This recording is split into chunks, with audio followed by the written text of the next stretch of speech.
Hi, I'm Rhiannon. Last Christmas, my parents handed out gold necklaces and fat savings accounts to my brother and sister and gave me a joke instead. They laughed, called me the disappointing one. But they didn't know about the small red box I'd been carrying for months. Inside wasn't a gift. It was the truth they'd buried for years. And when I placed it on the table, I wasn't giving them a present, I was giving them a reckoning. So tell me, what would you do if your own family erased you from their story? Santa Fe in December always smells like pine and smoke. The adobe houses glow orange when the sun sets, and the air tastes like the mix of cinnamon and cold. When I pulled into my father's driveway that evening, I sat for a moment with the engine running, watching the light spill out of the living room windows. I could already hear the laughter through the glass, that high, familiar sound that always made me feel like a stranger standing outside her own home. I was late, again, but not by accident. The longer I waited, the more I could brace myself. The front door swung open before I could knock, not by family, but by the housekeeper, Teresa. Her polite smile flickered when she saw me. "They're all in the dining room, Ms. Rhiannon," she said softly, as if announcing a guest, not a daughter. Inside, the house smelled of roast turkey, polished silver, and the sharp scent of pine cleaner. Everything gleamed, the chandeliers, the ornaments, even the smiles. On the entry table, a printed seating chart rested beneath a crystal paperweight. I leaned closer, tracing the elegant calligraphy. Every name was there: Isolde, Corbin, their spouses, Juniper, but not mine. Teresa hesitated behind me. "I think they added a seat for you by the tree," she whispered. I nodded, pretending not to care. When I stepped into the dining room, warmth hit me like a wall. Candles flickered, reflecting off the gold-rimmed plates. My brother Corbin rose first, a practiced grin on his face. "You made it. Traffic bad." His wife waved. Juniper, his little girl, ran toward me and wrapped her arms around my legs. For a second, I felt something real, small, pure. Then Isolde's voice cut through. "Well, look who decided to join us," she said, her tone sugary. "We were just talking about family traditions." She lifted her glass, her manicured hand glinting with a new ring. "To legacy." Everyone echoed her. I murmured something close to a smile, and Corbin guided me to a chair at the end of the table, half hidden behind the Christmas tree. The twinkle lights blinked like they were laughing. Dinner rolled on, smooth and rehearsed. They talked about property investments, charity boards, and Isolde's television interview about strong family values. I kept my fork moving, pretending to listen, pretending I belonged. Then the gifts began. Isolde opened hers first, a delicate gold necklace engraved with her initials. "Oh, Dad, it's perfect," she gushed, kissing Virgil on the cheek. My father beamed, proud. Next came Corbin. A folder tied with red ribbon, bank documents transferring a savings trust. He laughed and clapped his father's shoulder. Then silence. Virgil scanned the remaining boxes, confused for a split second. "Ah," he said, glancing at me. "We didn't forget our youngest. Rhiannon, maybe next year we'll have something that fits." The laughter came quick, short, sharp, like the snap of ice. Isolde smirked. "You've always been the creative one," she added. "That counts too, right?" Every muscle in my body wanted to move, but I sat perfectly still. My hand tightened around my napkin until the edge bit into my skin. My father poured more wine, conversation resuming as if nothing had happened. While they passed dessert, my phone buzzed. A message from an old cousin, Danny. "You should see this," it read. Attached was a screenshot of a family group chat, without me. The messages blurred as I scrolled. "She'll show up just to make it awkward. Don't let her sit near the dessert table again. Maybe she'll bring one of her weird charity friends." I locked the screen, throat dry. When I looked up, Corbin was telling a story about his new house in Austin. Everyone laughed at the right moments. No one noticed me slipping the phone back into my purse. Inside that same purse, wrapped in faded red paper, was a small box I'd packed weeks ago. I rested my hand over it. I had promised myself that this time, I wouldn't walk away empty. The night stretched long. I smiled where I had to, nodded when spoken to. They toasted again, to success, to health, to family unity. I counted the hours in my head, the way one does during turbulence. At one point, Isolde leaned across the table and said, "You still doing that little job at the law office? Must be nice to have so little stress." I met her eyes. "Yes," I said evenly. "I help people who can't afford to be erased by fine print." Her smile faltered, just slightly.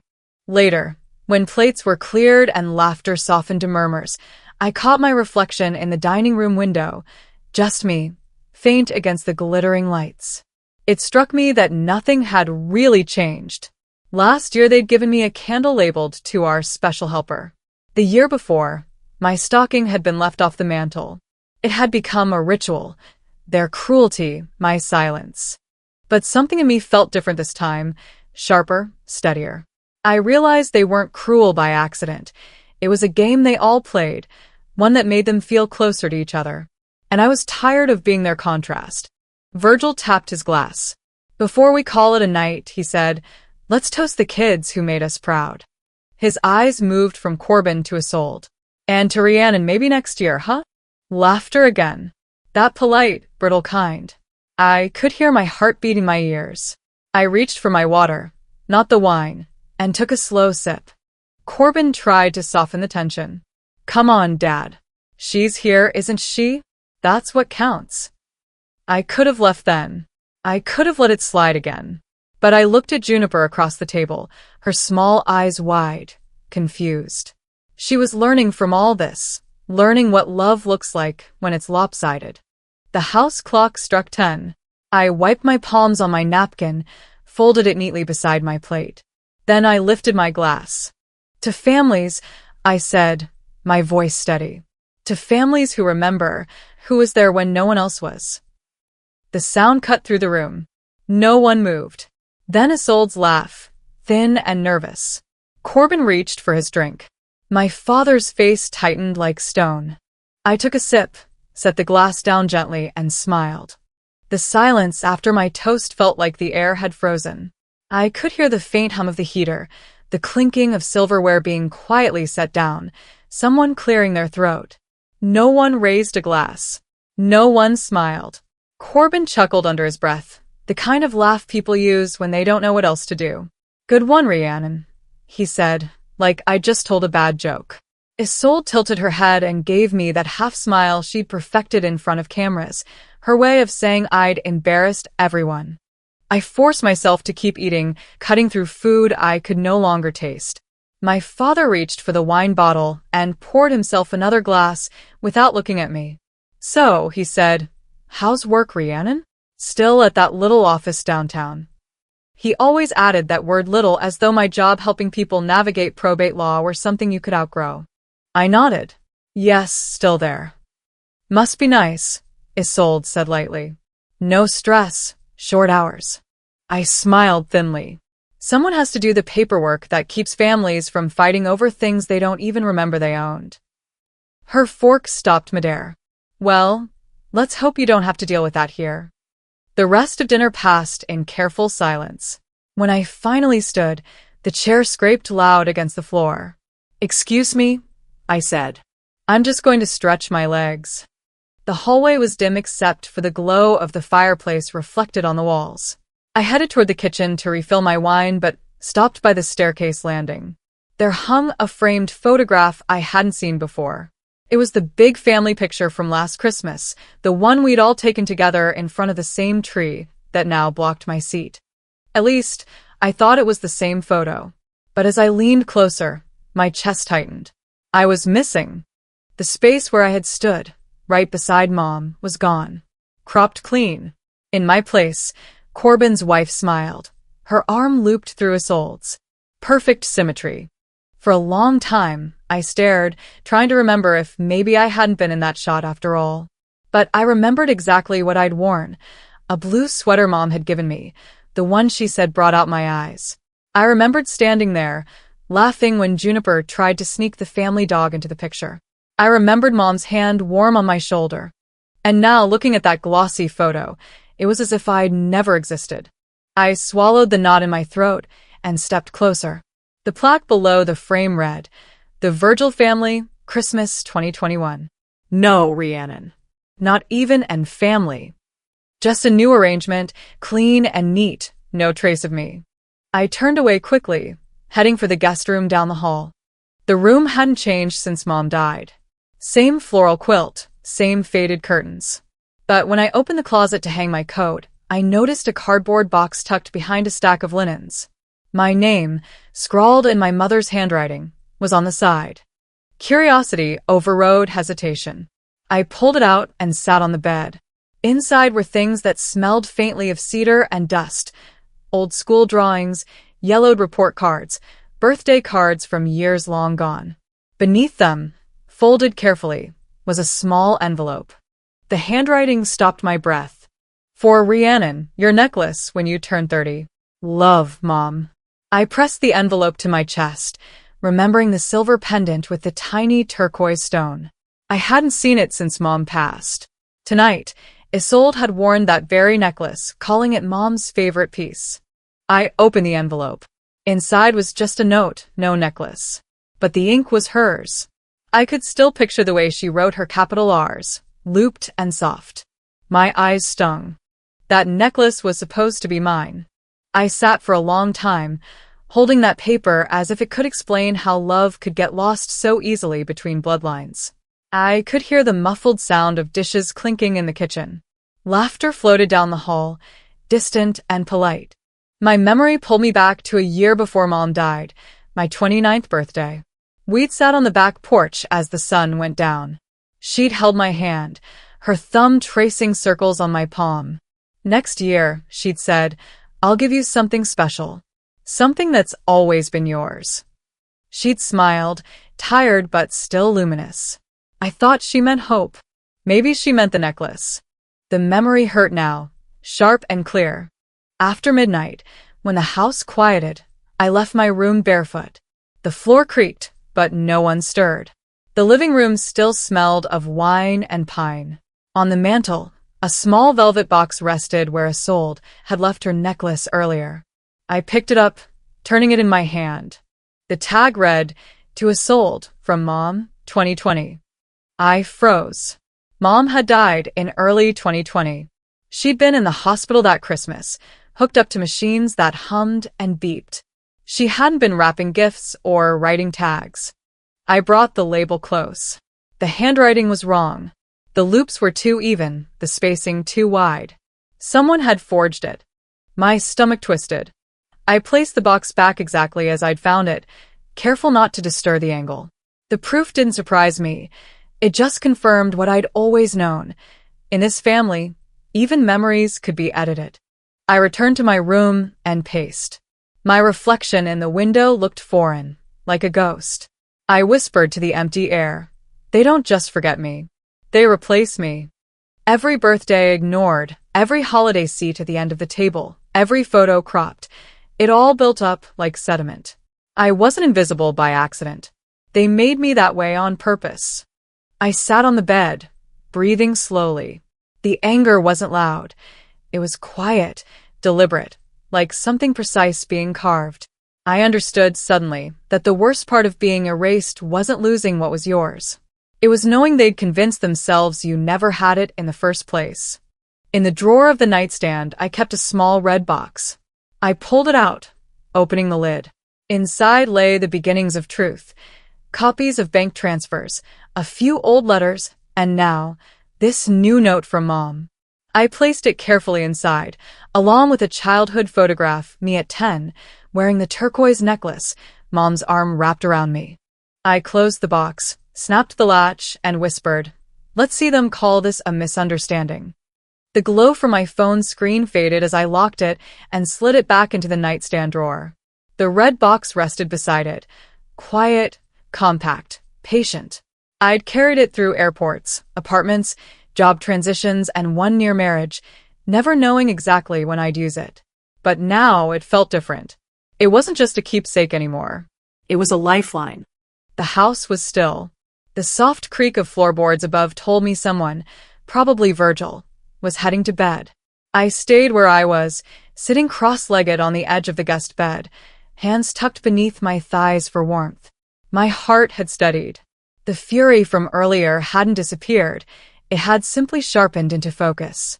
Morning came slowly, the way it does in these adobe homes where thick walls trap the night's cold. The sun hadn't fully crested the horizon when I stepped into the kitchen, rubbing my hands together, half hoping for the smell of pancakes or something warm. Instead, cinnamon and coffee greeted me, someone else's comfort, not mine. A pot of fresh brew steamed on the counter, next to 2 mugs. One had a lipstick stain, Isolde's shade of coral. I opened the cabinet quietly, choosing a chipped ceramic mug that still had a faint flower print on it. Mom used to use that one. I poured myself tea instead of coffee. No one had asked if I still took it black or with honey. I leaned against the counter and stared out at the frosted backyard. From here, everything looked peaceful, normal, even. You'd never guess the fractures inside this house ran deep enough to redraw a woman out of her own family tree. After taking a few quiet sips, I padded back to my room, sat down on the carpeted floor, and reached under the bed for my suitcase. Tucked into the side pocket was a thin blue folder I hadn't opened in years. I pulled it out, holding it the way one holds a photo of someone who never came back. Inside was a letter of acceptance, New York University, 2004. Full scholarship. I'd been planning to study journalism, just like Isolde, except mine wasn't about building an image, it was about telling the truth. But I never went. That spring, Mom had fallen sick, unexpectedly seriously, and someone needed to stay. Corbin had just accepted a job offer in Atlanta. Isolde had an internship lined up with a television affiliate in Chicago. I was the only one who didn't have a +1 to consider, or a "this could launch my future" excuse. They never asked. I never made them. I stayed because I loved her. And she'd known it. That was the worst part. She'd known and still left me behind, written out by the rest like an error in a family spreadsheet. I blinked at the letter, then folded it and slipped it into the red box alongside the others. Later that morning, I joined them at brunch. The dining table had been reset. White tablecloth, cloth napkins in silver rings, little handwritten name cards. Mine said Rhiannon, which would have felt like an apology if it hadn't been wedged beside the trash can. Isolde sat at the head, talking animatedly about a story she was producing. And during the last weeks when Mom was so ill, she said, shaking her head with a look of nostalgic nobility, it just felt like I had to manage everything. From arranging the hospice care to keeping Dad calm, there was no time to fall apart. Corbin nodded solemnly. You really held it together. Virgil chimed in, buttering a scone. Isolde put her life on hold. The rest of you were busy, but she stepped up. I choked on my orange juice. Not enough to cause a scene, but enough to halt my breath for a second. I was there. I gave up NYU. I was the one who sat by her bed, every night, adjusting pillows and convincing her to eat applesauce when her appetite disappeared. I watched her die in layers. And Isolde? She came once, took a photo, posted it on social media with a caption about cherishing your loved ones while you still can. I excused myself quietly and walked to the hallway, pausing near the coat rack where Juniper was playing with her tablet. She looked up and smiled. Aunt Rhiannon, she said, why don't you have a stocking like everyone else? Her question caught me off guard. The stockings were hung over the fireplace, embroidered, symmetrical, perfect. Corbin, Isolde, Dad, Juniper, but no me. Maybe they forgot, I said, crouching down beside her. She frowned. But it's Christmas. You're supposed to have a stocking. I smoothed a hand over her hair. Some people have to bring their own. She didn't get the full meaning, of course, but she nodded and returned to her game. I lingered a moment longer, looking back at the mantel like it had taken something from me. In the bathroom, I gripped the sink and stared at my reflection. My hair was pulled back neatly. My makeup had held. But the woman looking back at me didn't seem like someone who'd let this happen again. They're not going to write me out this time, I whispered. I meant it. This wasn't just about a necklace or a missing stocking. It was about watching a version of your life get repackaged and retold until even you started to doubt you'd ever lived it. I left the bathroom, went back to the guest room, and locked the door behind me. I opened my phone, typed in a name I'd saved months ago, a woman I'd met at a probate conference. Olivia Henson, Family Trust Specialist. In my Notes app, I wrote, "Meet with Olivia. Review deed. Ask about family trust amendment rights. Pull bank receipts from 2011. The red box was no longer just a personal archive. It was my witness, my backup, my insurance against their curated history. If they wanted to tell stories, I'd bring facts. If they wanted legacy, I'd bring the ledger. And if they wanted to pretend I never existed, I'd remind them who kept the receipts." Morning bled into late afternoon before anyone spoke to me again. After the quiet war that brewed inside me last night, I had promised myself I wouldn't slip back into passivity. Still, when I left my room and returned to the living room, the same dull ache greeted me, the same hum of a family pretending everything was fine. They were gathered around the television, the light flickering across their faces. Corbin leaned forward, laughing loudly at something on the screen. Juniper sat cross-legged on the floor, eating cereal from a Christmas bowl. I stepped closer, realizing what they were watching: old home videos Dad had digitized after Mom passed. The screen showed Corbin scoring a soccer goal, the family clapping from the bleachers. Cut. Isolde performing in her high school talent show, her voice off-key but confident. Another cut, family barbecues, beach trips, birthdays. I kept waiting for myself to appear. But I didn't. Not once. No 12th birthday cake where I'd sung harmony with Mom. No footage of the art competition I'd won in middle school. Not even the Christmas where I'd played the piano solo for Mom while she hummed along. I stood still long enough for the hum of the old film to blend with the pounding of my heart. No one said a word. Maybe they noticed. Maybe they didn't care. Virgil's voice broke the silence. "Your mother always said our strength was unity," he said, his eyes fixed on the screen. "That's what we've passed down to you." His tone made me feel like an outsider at my own memorial. He turned slightly toward me, just slightly, before letting his gaze move right past. Except for those who always found reasons to complain. My stomach tightened. The insult was wrapped in fatherly wisdom, but it hit like a slap. Corbin and Isolde didn't react. They didn't need to. They'd grown up learning that silence in this house was complicity. I forced a breath through my teeth, steady and slow. "Mom also said unity means making space for everyone," I replied. Virgil gave a small chuckle. "You always took things too literally." Before I could answer, Corbin stood and walked toward the tree, pretending to be casual.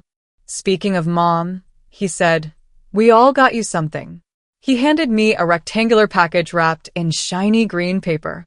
For a moment, I almost felt grateful, like maybe this was a peace offering. I smiled faintly and unwrapped it. Inside was a hardback book, Think Bigger, Lessons from Self-Made Millionaires.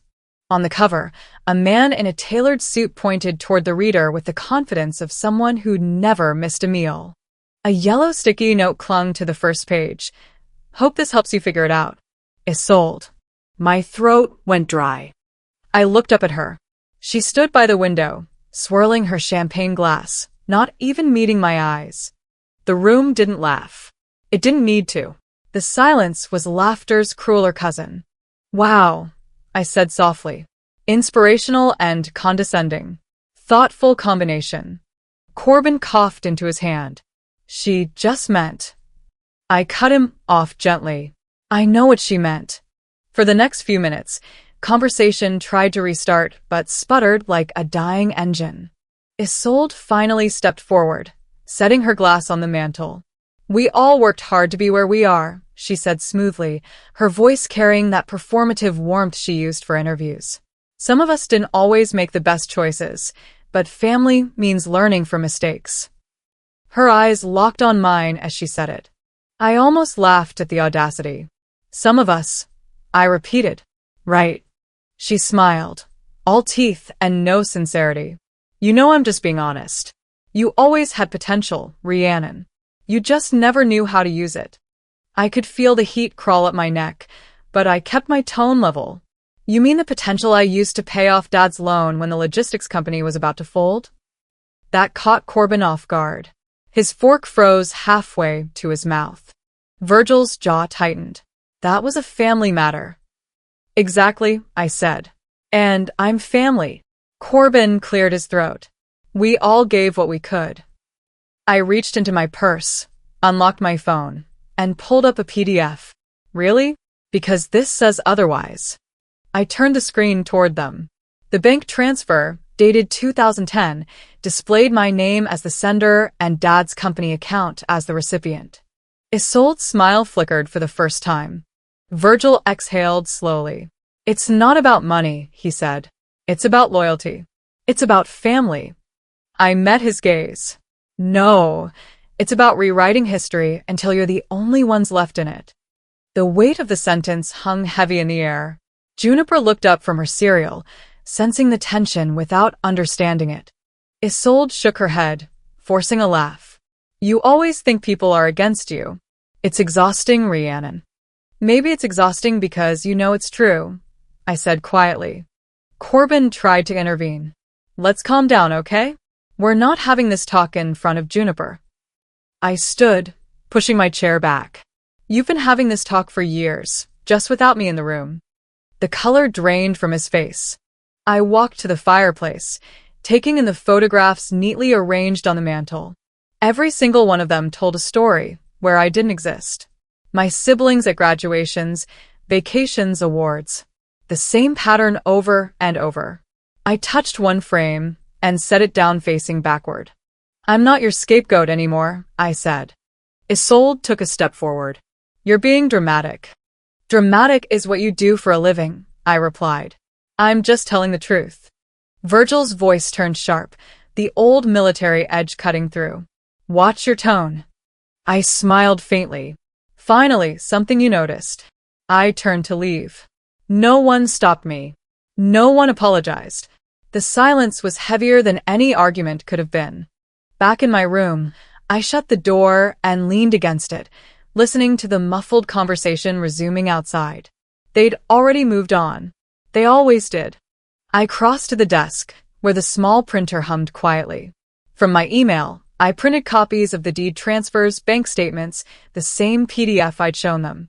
Each sheet fed through slowly, the paper warming beneath my fingertips. I stacked them neatly beside the red box. My hands didn't shake. I was calm, almost unnervingly so. As the last page printed, I whispered to the empty room. Next time they try to erase me, they'll have to deal with the truth. When I finally lay down that night, my thoughts wouldn't slow. The sound of the printer still hummed in my ears, the smell of warm paper lingering like static.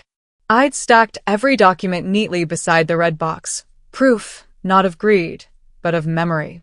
Proof that I had been part of this family, whether they liked it or not. The house was still. A winter wind brushed against the windows, whistling through the eaves like someone sighing outside. I closed my eyes for an hour at most. Sleep never came.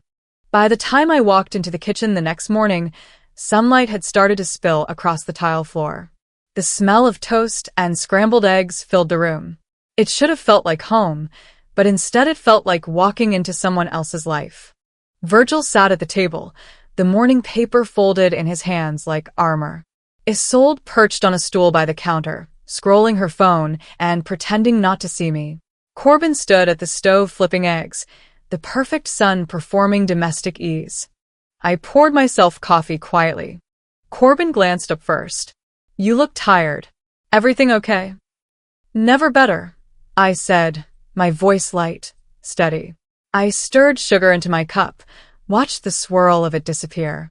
The air thickened with small sounds, forks against plates, the faint hum of the refrigerator, the whisper of a phone notification that Isolde ignored.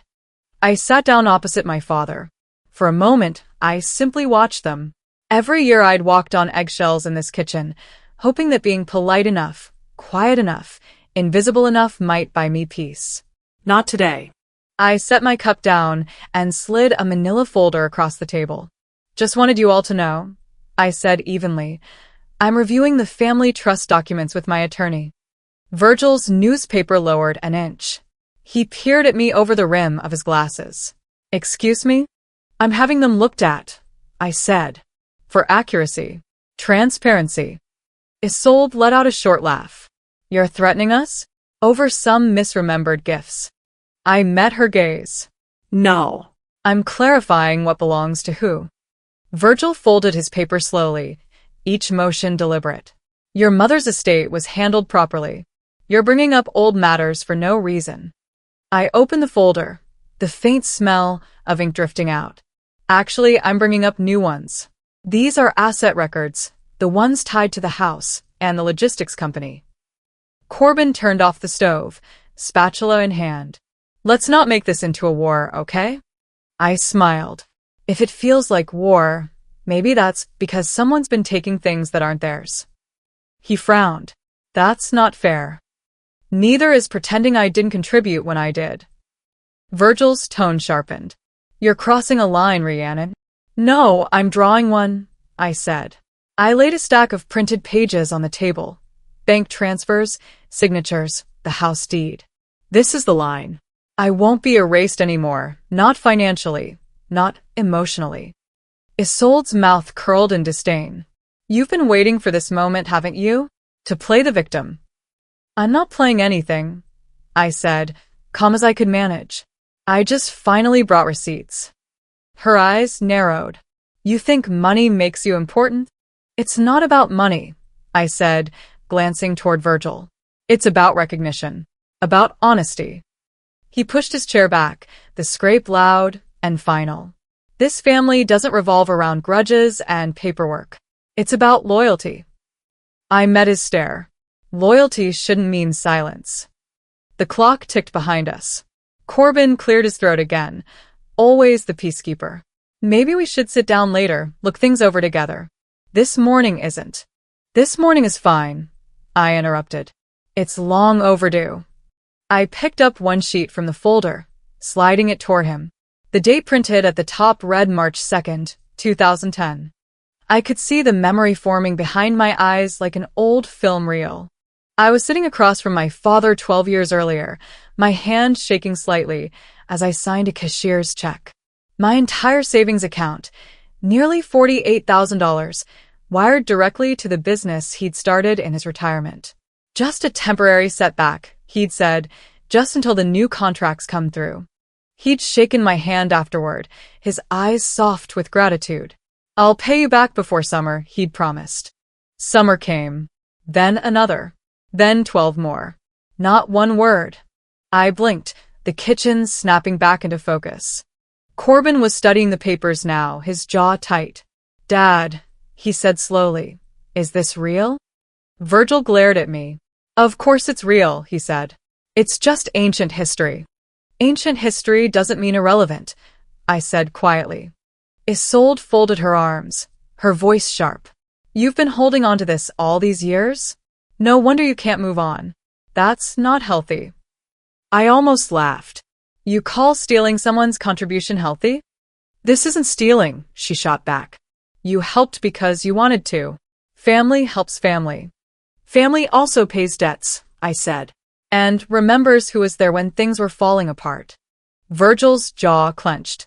That business supported you too. You lived off its income indirectly. Indirectly? I leaned forward. I worked for that company for 3 years unpaid, covering operations while you two were in Hawaii celebrating the contract I helped secure. So yes, indirectly and invisibly. Corbin looked uneasy. Okay, let's stop. This isn't worth. It is worth it, I said. My voice didn't rise, but it cut through the room like glass. It's worth it because this is exactly how it happens. You all rewrite the story and I let you because it's easier than being called difficult. No one spoke. Juniper wandered into the kitchen, clutching a coloring book. What's going on? She asked softly. Corbin knelt, smoothing her hair. Nothing, sweetie. Just adult talk. She looked at me with wide eyes, confused. I forced a gentle smile. Everything's fine, I said, even though nothing was. As she walked out, Isolde sighed. You see? You're upsetting her. I turned to her. If honesty upsets her, maybe it's because she's learning from the wrong example. Virgil slammed his hand lightly on the table. Enough.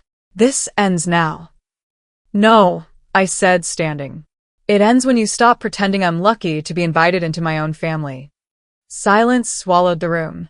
I could feel every heartbeat in that quiet. I gathered the papers back into the folder and tucked them under my arm. I won't take legal action, I said, steady. But if anyone lies about me again, in front of Juniper or in public, I will respond. Directly.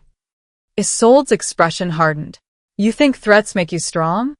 No, I said. Boundaries do. I walked toward the hallway. Behind me, I heard Corbin's low voice, trying to smooth things over. She doesn't mean it, he whispered. But I did. The only sound left when I reached the doorway was the steady ticking of the kitchen clock, the same rhythm that had measured my silence for years. The moment the last word left my mouth, I turned and walked straight out of the kitchen. No one followed. No one tried to stop me. The only sound behind me was the slow tick of the wall clock and the soft hiss of the coffee pot on its burner. I slipped on my coat from the hook near the back door and pushed it open. The cold air bit into my skin instantly, crisp and dry, pulling color into my cheeks. I stepped onto the back porch barefoot, still in my sleep shirt and joggers. Frost glittered on the railing, the kind of cold that reminded you were alive. I wasn't shaking from the weather. It was adrenaline. Their voices carried faintly through the windows, low, hushed, already dissecting me. I could hear Isolde say something sharp. Corbin tried to soothe again. Virgil's voice cut through with a firm finality. I didn't need to know the words. I already knew the script. They wouldn't back down. That much was clear. I wrapped my arms around myself and stared at the house. The home I once helped save. The same walls, the same roofline. 12 years ago, I had sat across from Virgil at a bank downtown. The mortgage was going to default. The business loan had stretched them too thin. My parents hadn't asked for help, but I offered, without hesitation. Name me in the will, I'd said.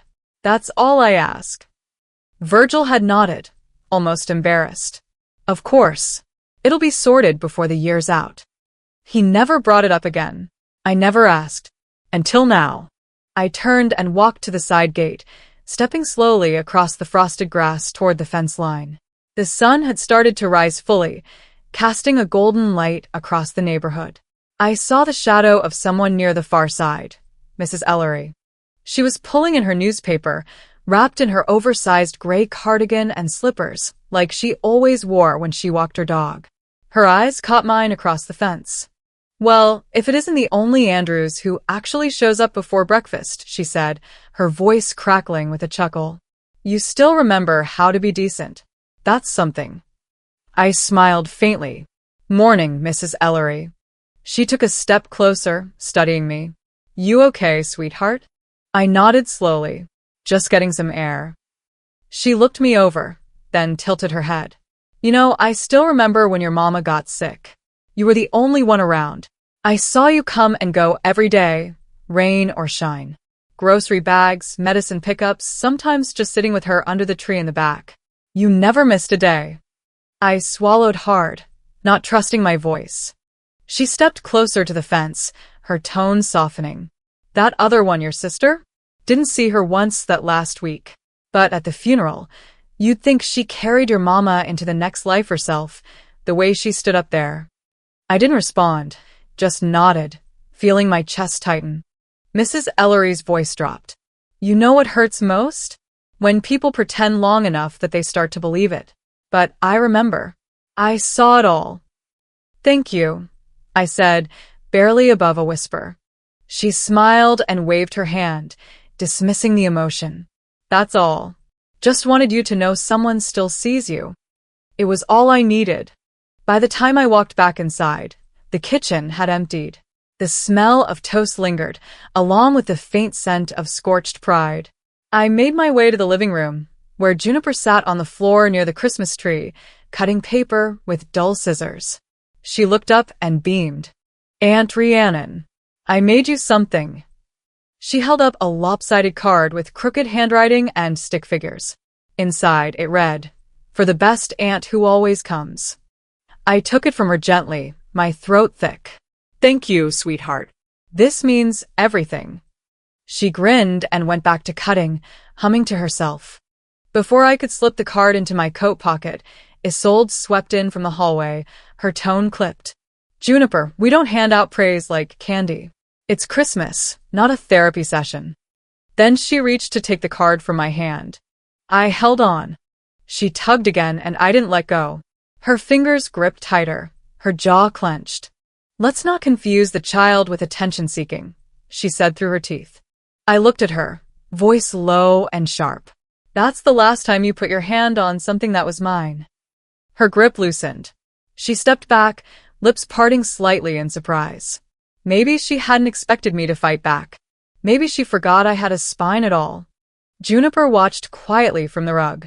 I kneeled next to her and whispered, "Want to help me with something?" She nodded enthusiastically. I handed her a small, pre-wrapped box from my purse, the red one. Can you put this under the tree? But don't let anyone open it yet. She took it like it was treasure and placed it gently beneath the tree skirt, right in the center. Then she turned and whispered, "It's from you?" I winked. "It's for later." The rest of the day passed in fragments. Corbin avoided eye contact. Virgil stayed mostly in his den, doors shut. Isolde busied herself with party prep, bossing the housekeeper around like she was running a gala. That evening, I returned to the guest room, retrieved the red box, and carefully added what I'd prepared the night before. A photo of me and Mom from 2003, her arm around my shoulder, both of us laughing in the backyard. The original deed to the house with my name listed as co-signer. Printouts of the loan transfers. And a flash drive. The video on the drive wasn't dramatic. Just Mom, in her hospital bed, whispering to my phone camera, "If they ever forget what you did for me, just remind them gently. You were the one who stayed. That's enough." I closed the box with care, locking it shut with a small latch. Standing at the mirror, I smoothed down my sweater, brushed my hair back, and took one long breath. Then I walked back into the living room, where the fireplace crackled and the tree lights blinked like nothing had happened. I didn't raise my voice. I didn't throw a fit. I just looked around the room and said, calm and clear, "Tomorrow at brunch, I'd like everyone at the table. No excuses." Morning came with an unnatural calm. The kind of stillness before a storm, the kind that presses against your chest until you can't tell if you're holding your breath or if the air itself has stopped moving. I dressed carefully, choosing the same navy sweater Mom used to call my truth color. She believed people listen more when you wore blue. By noon, the dining room gleamed like a magazine spread. Gold placemats, white candles in glass holders, silverware polished to perfection. Isolde had arranged the centerpiece herself, a cascade of fake snow and pine cones, pristine and soulless. Corbin adjusted the lighting twice, making sure everything was just right. Virgil stood at the head of the table, his tie pressed, his face unreadable. "Let's eat," he said simply. He raised his glass for a half-hearted toast. To family. To another year of blessings. I took my seat last, the red box in hand. I set it down in front of me, right where the place card said Rhiannon. My pulse was steady, my voice quiet. No one asked about the box. They probably assumed it was a peace offering. They always expected me to fold first. Conversations started light, like a performance everyone knew by heart. "Did you see the viewership numbers for my last segment?" Isolde said, eyes shining. The topic was family legacy. People love those stories. Corbin laughed. "They love you, you mean?" Virgil smiled, proud. "You've always understood how to present us to the world." Then, as if by instinct, he added, "Some children take, but never give back." I smiled faintly. "You sure about that?" The fork in Isolde's hand paused midair. Corbin shifted in his chair, pretending to check on Juniper's plate. Virgil looked down at his food, chewing slowly. I'd given them a chance to stop. They didn't. I pushed my chair back slightly and stood, smoothing my sweater. "Before we eat, there's something I'd like to share," I said. Virgil frowned. "Now isn't the time." "It's exactly the time," I replied. "This family thrives on appearances. Consider this an adjustment. I picked up the red box, opened the lid, and took out a small flash drive.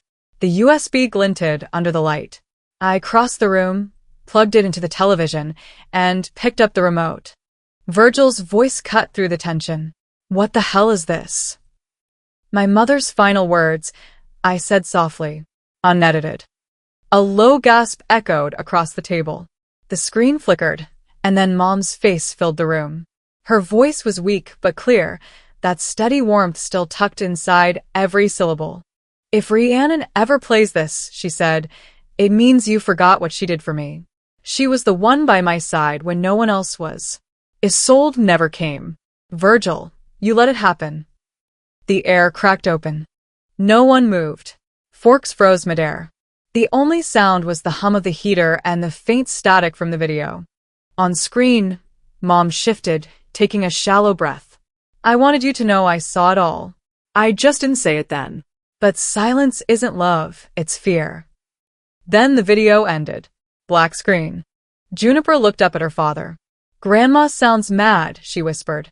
Corbin couldn't answer. His throat worked like he was trying to swallow something that wouldn't go down. I turned off the TV and faced them. "The thing about truth," I said, "is that it doesn't need decoration. It stands on its own." Isolde's color drained. You edited that. You're twisting her words." "Try again," I said. "That clip came from Mom's old phone. The metadata is intact. The timestamps are there. I have digital verification if you need proof." Virgil's face flushed red. He stood, towering over me. "You had no right." "I had every right," I said quietly. "She left it for me." For a long moment, the room remained suspended in silence. Then I reached back into the box and began pulling out papers one by one, placing them in front of each person like a dealer handing out cards. "House deed," I said, setting one down before Virgil. "Signed by both of us in 2011. My name was conveniently erased in the refiled version." Another paper before Corbin. "Loan transfer records, 2010. The money that kept your company from collapsing." And before sold, I laid a photograph. Me at 10 years old, wearing the turquoise necklace she'd claimed as hers. Mom's handwriting glimmered on the back, gold ink faded but legible. "To my girl, who gave up everything and asked for nothing." Isolde's hand trembled. "You forged that." "No," I said. "I kept it." Her lip quivered. "You always have to make yourself the martyr." I laughed softly. No. "You made me the ghost." Corbin leaned back, eyes wide. He said nothing. He didn't have to. Virgil's voice broke the standoff. "Enough of this nonsense." He stood abruptly, his chair scraping the hardwood. "You've ruined a family holiday with your bitterness."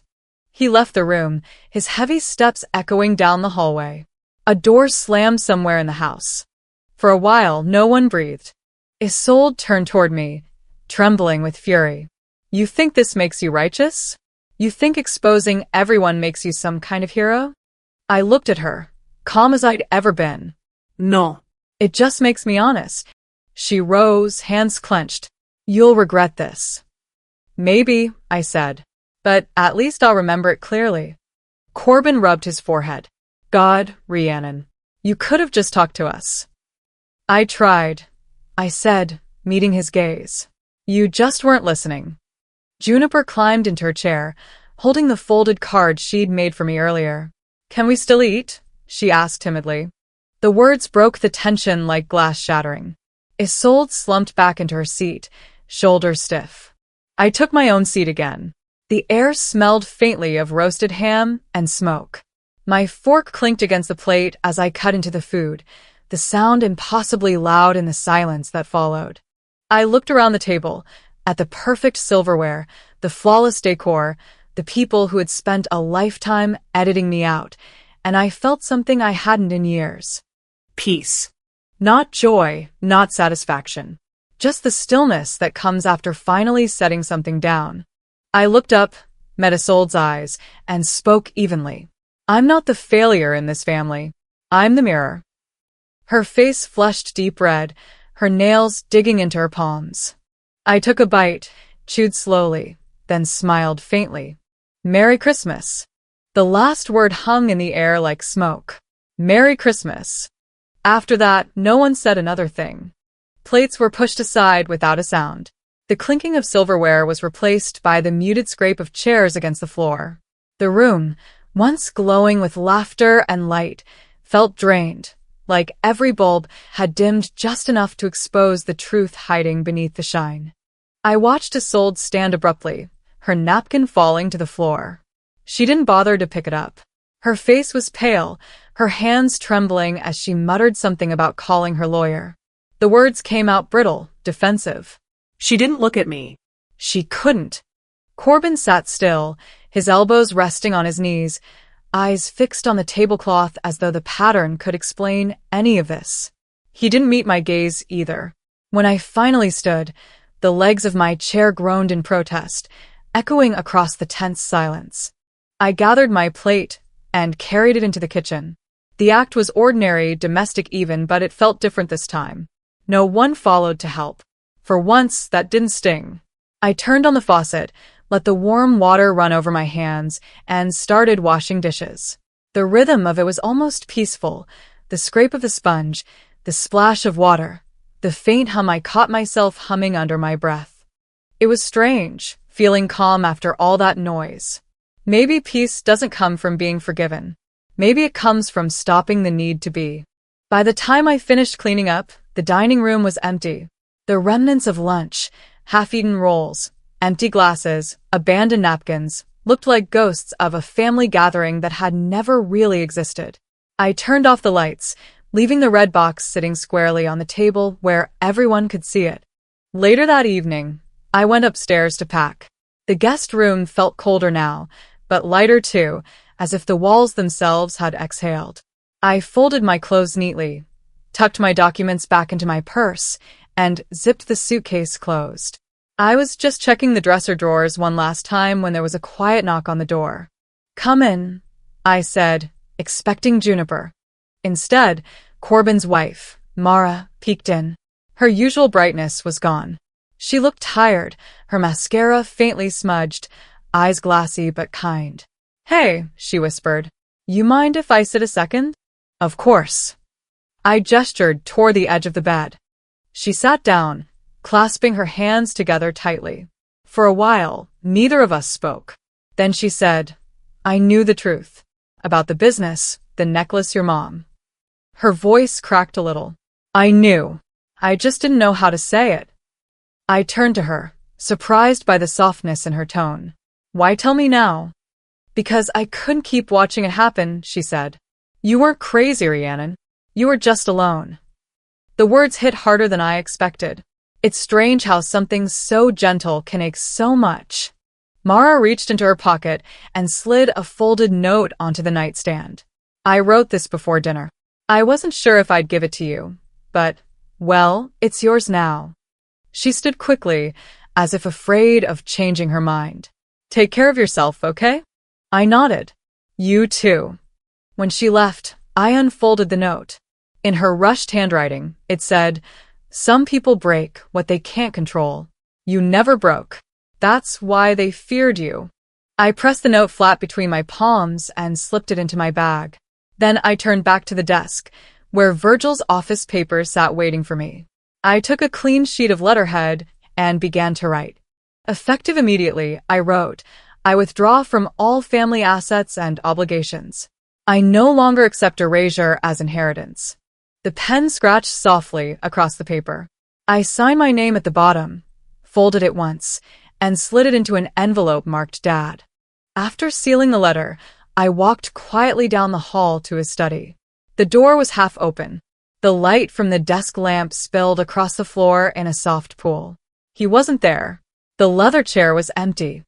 I placed the letter neatly in the center of his desk, weighed it down with one of his old cufflinks, and took a long look around the room. This was his world. Certificates, medals, photographs of him shaking hands with men who'd called him a leader. It smelled like cigar smoke and old pride. "Goodbye, Dad," I whispered. Back in my room, I pulled out my phone, logged into the state business registry, and filed the paperwork to remove my name from the Andrews logistics records. It took less than 3 minutes. Years of unacknowledged effort erased in the click of a button, but for once, I was the one choosing to leave. When I finally stepped outside, the air was cold but clean. The Christmas lights still blinked across the porch railing, red, green, white, a pattern meant to feel warm but suddenly hollow. My suitcase wheels crunched over the gravel driveway. At the front step, I paused. The red box wasn't in my hand anymore.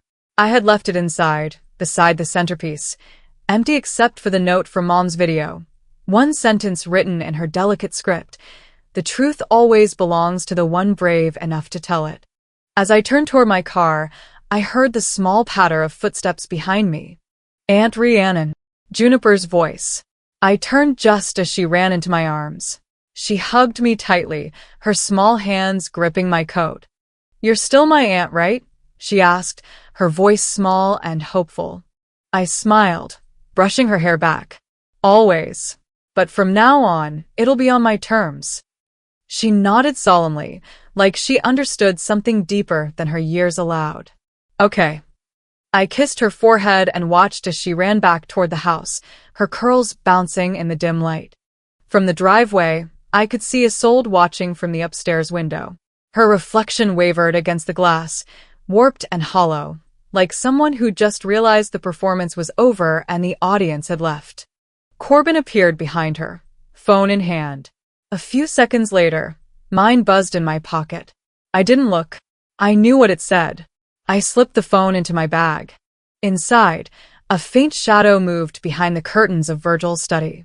I imagined him finding my letter, opening the red box, realizing it was empty. He'd stare for a long time before understanding what it meant. That the power he'd held wasn't mine to reclaim, it was mine to walk away from. He wouldn't call me. He never did when he was wrong. But I like to think his hands shook a little when he folded the letter back up. I got in the car and started the engine. The radio came on automatically, static for a few seconds before a melody settled in, a song Mom used to hum when she cooked Sunday dinners. Something soft and steady. The house shrank in the rearview mirror, lights twinkling faintly against the dark New Mexico sky. My reflection looked back at me, tired but certain. No guilt, just clarity. By the time I turned off the highway and pulled into my own driveway, the weight in my chest had shifted. Not disappeared, but shifted. The kind of shift that tells you you're not done healing, but you've finally started. The house was just as I'd left it. My small adobe place in Santa Fe sat quiet under the mid-afternoon sun, its soft clay walls glowing warm orange against the chill. The yard still needed raking, the porch light flickered slightly, and the succulents near the door were half frozen. It was imperfect. Meaning. Inside, it smelled faintly of eucalyptus and old books. I turned the thermostat up a few notches, kicked off my boots, and dropped my bags in the hallway. The silence wrapped around me like a blanket. Not the silence I'd endured at my father's dinner table. Awkward and loaded, but this kind of stillness? It was mine. It didn't accuse. It didn't withhold. It just was. I brewed a cup of chamomile tea, opened the window just a crack, and lit a candle I'd picked out myself. Nothing fancy, just something I liked. Cinnamon and pine, not because it reminded me of them, but because I wanted my own version of December to begin. As I curled up on the couch with my tea, I heard the quiet clink of my mailbox. It was Saturday. The postwoman always made her rounds late. I pulled a shawl around my shoulders and stepped outside. Inside the box was a single envelope, the handwriting unmistakably childlike and full of effort. My name, spelled correctly but slightly uneven, Aunt Rhiannon.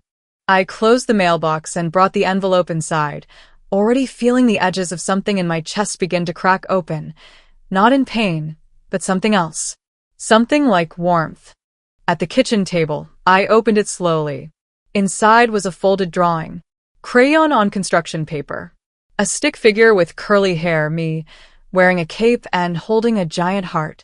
Another figure next to me, clearly Juniper holding my hand.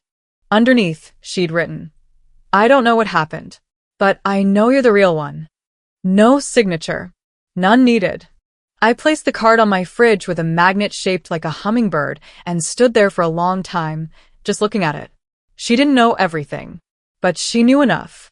Later that afternoon, I drove out to my storage unit across town. It had been years since I'd opened it. I wasn't even sure what still lived inside. The roll-up door groaned when I pulled it open, revealing boxes stacked neatly from floor to ceiling. I moved carefully, wiping off dust, lifting lids, unwrapping pieces of my younger self. There were journals from college I never attended, sketchbooks, a small wooden jewelry box from high school, still containing one dried corsage. Near the back, I found the box I hadn't been able to part with, the one with Mom's photos. I sat on the concrete floor, surrounded by echoes, and opened it. Near the top was a framed photo, one I'd forgotten even existed. Me at 10 years old, wearing the turquoise necklace. Mom behind me, her arms draped around my shoulders, both of us grinning. It wasn't staged. No professional lighting, no matching sweaters. Just real. I ran my fingers along the frame, tears welling up, not from sadness, but recognition. This was the story, not theirs. Mine. As I drove home, the sun was dipping low. Gold poured across the hills in wide, quiet streaks. The ache that had followed me like a shadow these past weeks hadn't left, but it had loosened. Back in the kitchen, I poured myself a second cup of tea and sat down with an old journal. I didn't write much. Just one line. People say blood is thicker than water, but sometimes the bloodline is just a line drawn in pain. I closed the journal and took a deep breath. The next day, I saw a headline in the local news. Virgil Andrews steps down from foundation board, cites personal reasons. The photo showed him stiff and unsmiling, a far cry from the image he used to project. I didn't flinch. I didn't smile either. It just was. Later that night, my phone buzzed. Corbin again. The call rang 5 times before going to voicemail. I blocked the number. Isolde's social media, which I never followed but occasionally checked, had gone silent. Her profile now read, "Taking a break. Be well." No more curated posts. No more edited narratives. I didn't feel triumphant. I felt untethered. And that was enough. 2 days later, I rolled up my sleeves and baked cookies. Not the ones from Mom's recipe cards. Something new. A mix of lavender and lemon I'd been experimenting with for months. I packed them in small tins and walked next door to visit my neighbors, 2 widowed sisters who'd lived in the cul-de-sac for 20 years. They welcomed me in with familiar warmth. We sipped cocoa, exchanged simple gifts, laughed at nothing and everything. I told them about the card from Juniper, about my mom's old candle obsession. They told me stories about their husbands and about the pie crusts they used to fight over. It wasn't the kind of family I grew up with. It was better. That evening, back at home, I curled up on the couch and let myself feel the stillness. Not the silence of being shut out, but the calm of choosing what enters your life. Some wounds never fully close, but you stop covering them. You let the air in. You learn to live with the scar. This Christmas, I gave myself something they never could, permission to exist. Sometimes the people who share our last name are the ones who try hardest to erase us. But the truth has a way of finding light, especially when you stop seeking permission to exist. If you've ever been the forgotten one, the overlooked one, the not good enough one, maybe this story was for you. What would you keep in your red box? If this story resonated with you, don't forget to like, share, and subscribe. There are more